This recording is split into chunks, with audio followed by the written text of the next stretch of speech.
ಮೊಮ್ಮಗನನ್ನ ಗೆಲ್ಸ್ಲಿಕ್ಕೋಸ್ಕರ ಒಂದು ವಾರ ಚನ್ನಪಟ್ಟಣದಲ್ಲಿ ಉಳಿದು ಬಿಟ್ರು. ಹಾಸನಕ್ಕೆ ಬಂದಿದ್ದಾರೆ,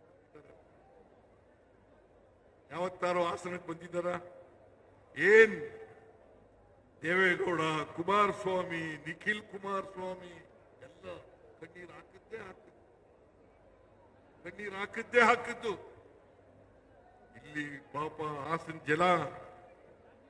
ಹಾಸನ ಜನ ಕಣ್ಣೀರಲ್ಲಿ ಕೈ ತೊಳಿತಾ ಇದ್ದಾರೆ.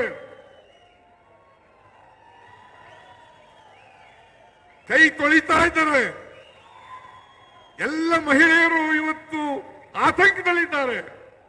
ಇಲ್ಲಿ ಬಂದು ಒಂದಿನ ಕಣ್ಣೀರು ಹಾಕ್ಬೇಕಾಗಿತ್ತಲ್ಲ ಮಿಸ್ಟರ್ ದೇವೇಗೌಡರೇ?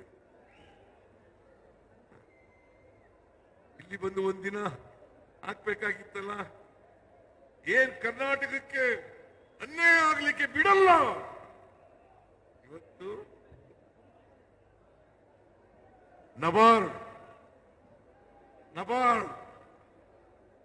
ಹೋದ ವರ್ಷ ರೈತರ ಮಗ ಅಂತ ಹೇಳ್ತೀನಿ, ಹೋದ ವರ್ಷ 5,600 ಕೋಟಿ ರೂಪಾಯಿಗಳನ್ನ ನಬಾರ್ಡ್ ರೀಫೈನಾನ್ಸ್ ಮಾಡಿತ್ತು ಕರ್ನಾಟಕದ ರೈತರಿಗೆ.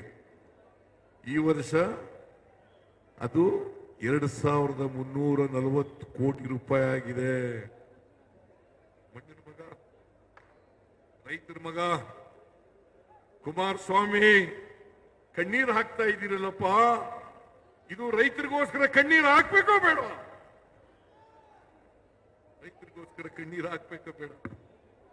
ಒಂದು ದಿನ ಕಣ್ಣೀರು ಹಾಕ್ಲಿಲ್ಲ, ಒಂದಿನ ಕೇಳಲಿಲ್ಲ, ಪಾರ್ಲಿಮೆಂಟ್ ನಲ್ಲಿ ಮಾತಾಡಲಿಲ್ಲ.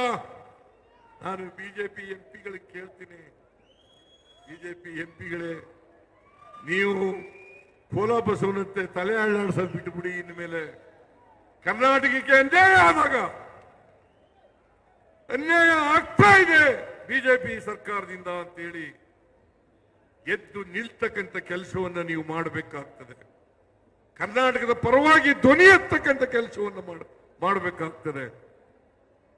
ನೀವು ಮಾಡಲಿಲ್ಲ ಅಂತಂದ್ರೆ ಕರ್ನಾಟಕಕ್ಕೆ ಅನ್ಯಾಯ ಆಗ್ತದೆ.